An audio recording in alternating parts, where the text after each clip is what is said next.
There is so much drama unfolding in Sudan. As the world looks on in utter disbelief and shock, there is a peaceful revolution unfolding. At least so far it has been peaceful, mostly. This revolution has been led by the young, very young professionals, the internet generation, if you want to call them that. Very well organized demonstrations that have been impossible to penetrate or even break. And amazingly, so much has been achieved so far. But these youngsters are not easy to fool. They have even seen the way politicians have hijacked the revolution. People who are not even involved in the initial organization. People who are not involved in risking their lives, demonstrating right in front of the army headquarters in Khartoum. You know, another name for politicians is opportunists. Everywhere in the world, they're opportunists. And these youngsters have a message for these opportunists. They have said they have no problem. They will support the politicians who back up their demands. Not some of their demands, all their demands. Actually, there's so much to admire about what is unfolding in Sudan. For instance, most revolutions do not have a credible roadmap of what is to happen once they have succeeded in removing the regime they want to remove from power. The Sudan one has a very clear one. What they want is that the whole regime of Bashir must go home. That does not involve replacing Bashir with his deputy. It does not involve replacing the regime with military people who are working with Bashir all along. In fact, in the initial indictment by the ICC, many people are not aware. It's not only Bashir who was indicted. There were 17 in total in Sudan who are wanted by the ICC for war crimes. And many of those people are still in the army. That is all well and good. But what happens once all these people leave power? Once the old regime is gone kabisa, what happens next? A power vacuum? No.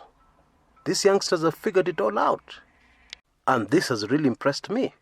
Now, we have all heard of a military council, military ruling council, or a military presidential council, which usually takes over after a military coup. But I have never heard of a civilian presidential council, which is exactly what the young people of Sudan are proposing. Now, of course, this will be temporary, to organize for elections. An interim government, yes, because power cannot allow a vacuum. And this civilian presidential council will consist of civilians and a representative from the military.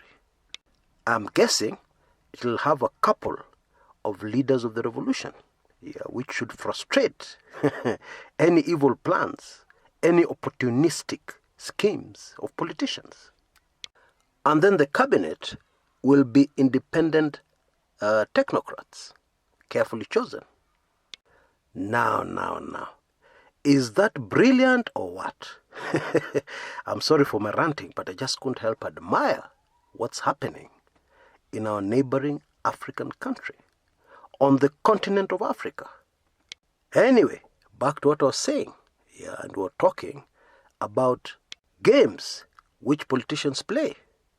Now, this photograph of Bashir, being welcomed into the notorious, feared Kobar prison is very suspect.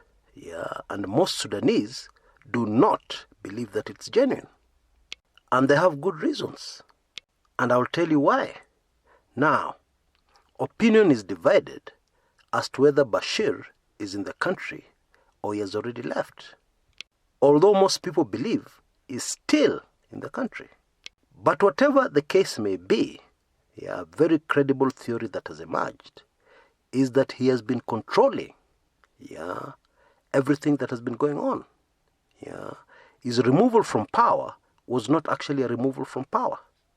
He handed over to his deputy with instructions, assuming that as soon as he left power, the demonstrations would break up. The people would be appeased. My, oh my. Was he in for a shock or what? Yeah, these youths are smart. They're not interested. Because the point of the whole revolution was to remove the entire regime, not just Bashir.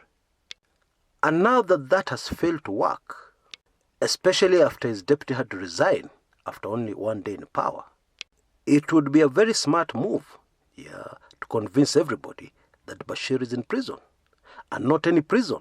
He is in the very prison where he used to send his political opponents, many of whom, they never came back. They died there, executed. So naturally news like that would tickle the revolutionaries into submission. They'd be so happy, so elated that the protests would stop. But alijua ajui. Those behind the revolution are saying, well, if that is true, it's good news. But that is not our objective. We have not yet reached our objective.